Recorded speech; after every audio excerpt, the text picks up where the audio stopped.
Halo, di sini saya Maro William Tambah dengan NPM 19 14 15 10 99 dari Universitas Lampung Kehutanan 2019.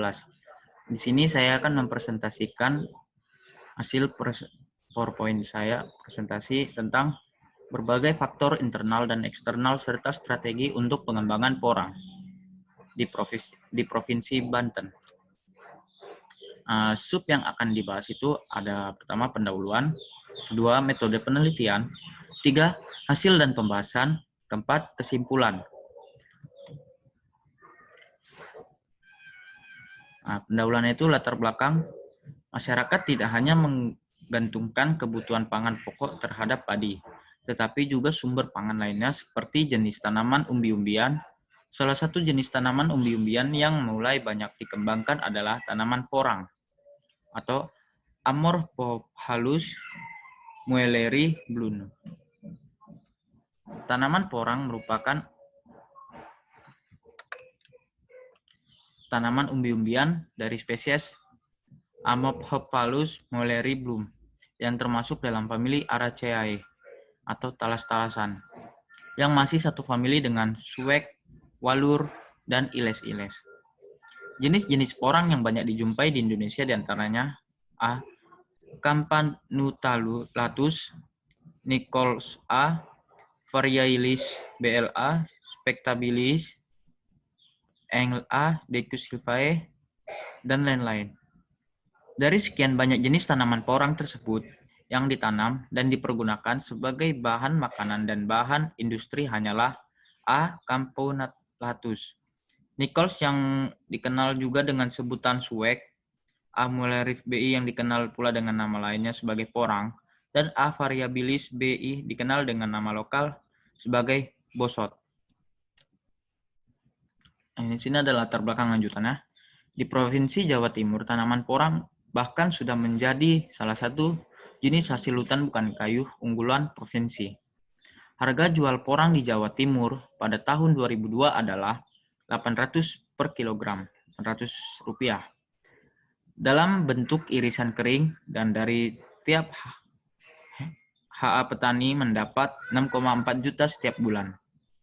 Harga porang ini terus mengalami kenaikan.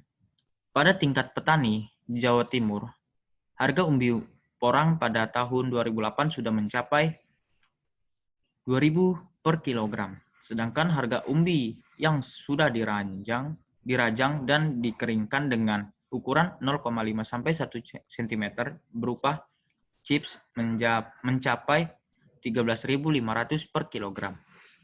Walaupun tanaman porang memiliki nilai ekonomi tinggi, seperti yang digambarkan kasus di Jawa Timur, namun untuk pengembangan tanaman tersebut di tempat lainnya di Indonesia tidaklah mudah untuk dilakukan. Pada kasus di pedesaan Jawa Barat, misalnya jenis lain dari porang seperti suwek, yang biasa ditemukan di pekarangan, kebun campuran, dan hutan, serta memiliki banyak fungsi di masyarakat pedesaan Majalengka, Jawa Barat, seperti tambahan pangan pokok, pakan ikan, dan bahan obat tradisional. Tapi tanaman suwek belum dikembangkan di kawasan desa tersebut. Tujuan penelitiannya untuk mengetahui faktor internal dan eksternal yang mempengaruhi pengembangan porang dan memperoleh strategi untuk pengembangan porang di Provinsi Banten. Kita lanjut ke metode penelitian. Metode penelitian ini, waktu dan lokasi penelitian tentang tanaman porang untuk dikembangkan di kawasan Provinsi Banten, dilaksanakan pada bulan Agustus-September 2020 di wilayah Provinsi Banten. Metode penelitiannya, metode yang digunakan dalam penelitian ini adalah metode kualitatif. Data primer dikumpulkan melalui wawancara dengan para informan yang dipilih secara sengaja dan dianggap kompeten. Sini ada metode pengumpulan data. Metode pengambilan data sekunder diambil dengan cara sensitis dari kantor PT PLN wilayah Sulawesi Selatan, Sulawesi Tenggara, dan Sulawesi Barat yang berkedudukan di Jalan Letjen Hartasuning, Makassar. Kantor PT PLN sektor Bakaru yang berkedudukan di Jalan Baumas CP dan sekarang di Jalan M. Arisart, Parepare. Data sekunder yang telah diambil secara keseluruhan dari dua sumber, yaitu dari kantor PT PLN Persero wilayah Sulawesi Selatan, Sulawesi Tenggara, dan Sulawesi Barat, dan kantor PT PLN Persero sektor Bakaru dikumpulkan berdasarkan volume air di waduk yang dihitung kembali pada saat waktu pengukurannya. Analisis datanya. Analisis regresi non-linear berdasarkan fenomena hidrologi yang terdiri dari dua variabel berpasangan. X sama dengan variabel bebas. X sama dengan variabel bebas adalah H tahun pengukuran yang dikonversi jumlah hari saat pengukuran. Y sama dengan variabel tidak bebas. Y variabel tidak bebas adalah volume sedimentasi yang ada di Waduk Bakaru dari pendekatan besarnya nilai koefisien determinasi atau R2. Kita lanjut ke hasil dan pembahasan. Hasil dan pembahasan itu ada identifikasi faktor internal pengembangan porang. Kekuatannya, berdasarkan tabel 1, ditunjukkan bahwa faktor kekuatan utama yang dapat mempengaruhi perkembangan porang di Provinsi Banten adalah sifat dari porang yang dapat tumbuh di bawah naungan dengan skor 0,70. Sementara, faktor yang pengaruhnya paling kecil adalah sifat dari porang yang dapat dijadikan beraneka ragam produk dengan skor 0,46. Ada 6 faktor yang menjadi kekuatan untuk pengembangan tanaman porang di kawasan Provinsi Banten, yaitu dapat tumbuh di bawah naungan, kondisi alam yang sesuai, mudah dibudidayakan, dan tidak perlu pemeliharaan intensif, ketersediaan bibit, memiliki kandungan gizi terutama karbohidrat, dan dapat diolah menjadi beraneka produk. Berikut seperti ada tertera pada tabel sampingnya. Kelemahannya itu ada berdasarkan tabel 1. Di sisi lain, untuk mengembangkan porang di Provinsi Banten juga masih memiliki berbagai kelemahan, sehingga kekuatan yang ada pun belum dapat dimaksimalkan. Kelemahan utama untuk mengembangkan porang adalah pertumbuhan porang yang lama, dengan skor 0,70. Dan yang terkecil pengaruhnya adalah nilai ekonomi porang yang masih sangat rendah dengan skor 0,47. Jenis tumbuhan porang selain memiliki berbagai kekuatan, tetapi juga memiliki beberapa kelemahan seperti pertumbuhan lama, biaya pemanenan dan pemasaran tinggi, belum banyak dikenal dan dimanfaatkan oleh masyarakat. Pengetahuan masyarakat akan porang masih terbatas, pengolahan porang masih cukup sulit, dan nilai ekonomi porang masih sangat rendah. Ada identifikasi faktor eksternal pengembangan porang. Peluang dan ancaman merupakan faktor eksternal yang dapat mempengaruhi pengembangan porang di Provinsi Banten. Selain kekuatan, peluang yang ada di sekitarnya harus mampu dimanfaatkan untuk mendukung pengembangan porang oleh setiap stakeholder yang terkait. Pada tabel 2, dapat disimak bahwa untuk faktor peluang yang paling utama mendukung pengembangan porang adalah kebutuhan ekspor yang masih sangat tinggi, dengan skor nilai pengaruh sebesar 0,70. Nilai pengaruh ini cukup besar karena mendekati 1. Sementara faktor peluang yang paling kecil, nilai pengaruhnya adalah perhatian dari pemerintah dengan skor nilai pengaruh 0,65. Jumlah bandar yang masih terbatas merupakan ancaman terbesar dengan skor 0,72. Sementara faktor kurangnya sosialisasi, penyuluhan, dan pendampingan merupakan unsur ancaman yang paling kecil dengan nilai skor 0,61. Berikut ada contoh tabelnya di sebelah kanan. Peluang. Kebutuhan ekspor masih sangat tinggi. Sejak tahun 2006, permintaan umbi porang-porang mulai berdatang dari berbagai tempat. Catatan Badan Karantina Pertanian menyebutkan, ekspor porang pada tahun 2018 tercatat sebanyak 254 ton dengan nilai ekspor yang mencapai 11,31 miliar. Beberapa negara yang menjadi tujuan ekspor yaitu Jepang, Cina, Vietnam, dan Australia. Bandar lokal mulai kekurangan bahan baku porang dari alam. Bandar lokal yang ada selama ini memperoleh pasukan porang dari petani pengumpul dari Provinsi Banten. Sering dengan waktu serta ada persaingan dengan bandar yang datang dari luar Provinsi Banten, yaitu dari daerah Jawa Tengah, kebutuhan akan porang semakin sulit untuk dipenuhi. Kondisi ini merupakan peluang yang sangat baik bagi pengembangan porang. Pemenuhan kebutuhan akan porang tentu tidak akan selalu dapat dipenuhi jika hanya mengendalikan perburuan dari lahan hutan rakyat maupun hutan negara. Di sini ada ketersediaan lahan untuk mengembangkan porang. Peluang pengembangan porang juga sangat memungkinkan meskipun lahan milik terbatasnya luasnya, namun porang dapat tumbuh di bawah tanaman kayu, sehingga porang tetap dapat dibudidayakan di lahan yang sudah ada tanaman kayunya. Selain itu, sebagian besar petani memiliki lahan garapan yang cukup luas di lahan hutan negara, perhutani. Lahan ini dapat dimanfaatkan dengan menanam porang meskipun tanaman pokoknya sudah besar. Selanjutnya ada perhatian dari pemerintah. Pengembangan porang di Provinsi Banten sudah mulai mendapatkan perhatian dari pemerintah.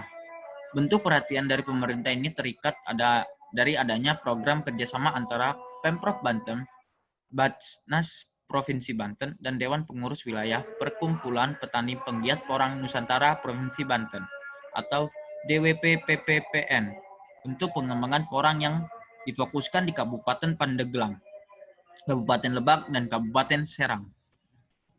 Nah, di sini ada ancamannya juga. Jumlah bandar masih terbatas.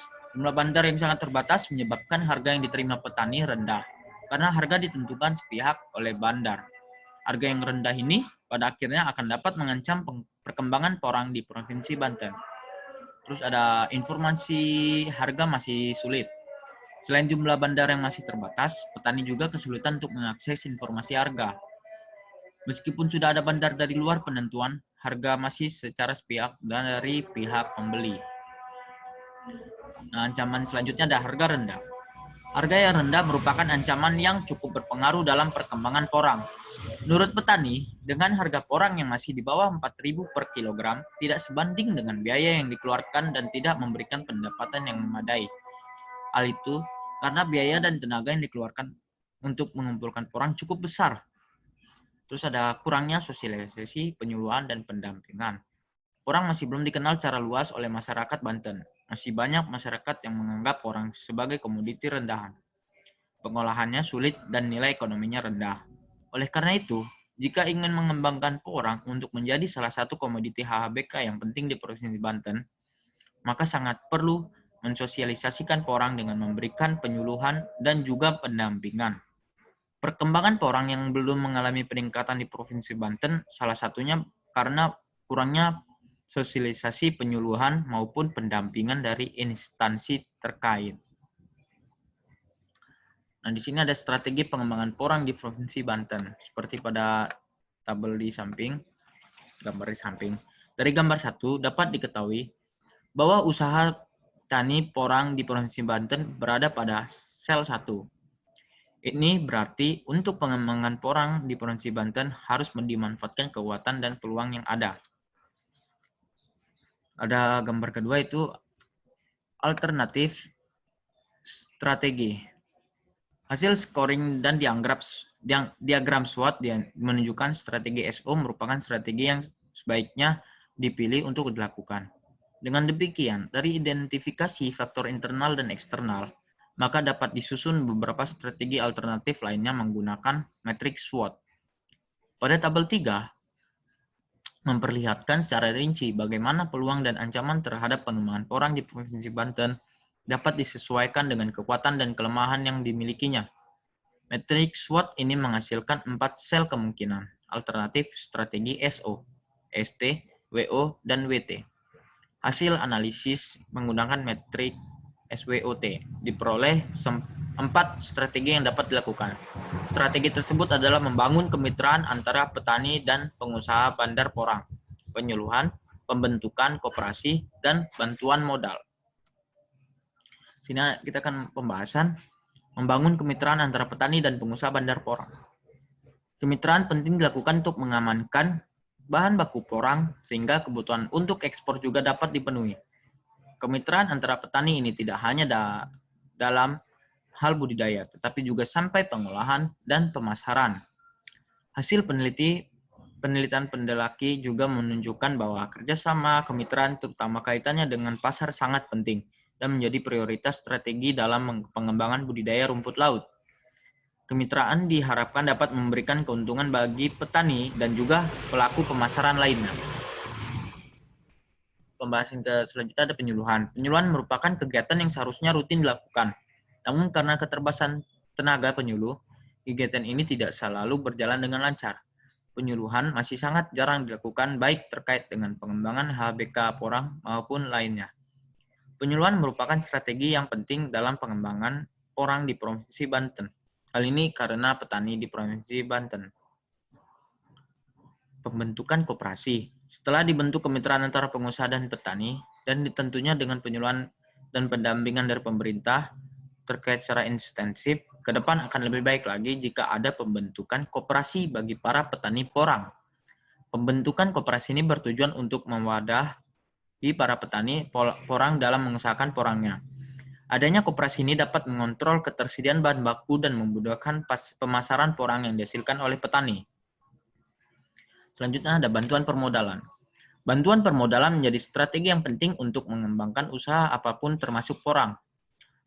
Juga menetapkan peningkatan sumber permodalan sebagai salah satu strategi prioritas untuk mengembangkan usaha rumput laut.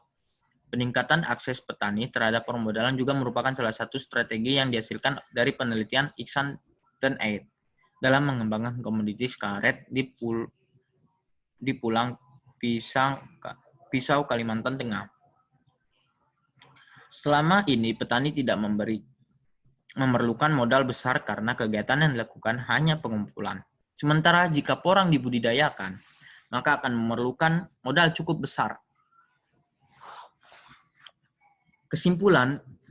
Kesimpulannya dari penelitian ini, berdasarkan hasil penelitian dapat disimpulkan bahwa faktor internal yang menjadi kekuatan dalam pengembangan porang di Provinsi Banten adalah dapat tumbuh di bawah naungan, kondisi alam yang sesuai, mudah dibudidayakan, ketersediaan bibit, memiliki kandungan gizi, terutama karbohidrat, dan dapat diolah menjadi beraneka ragam produk.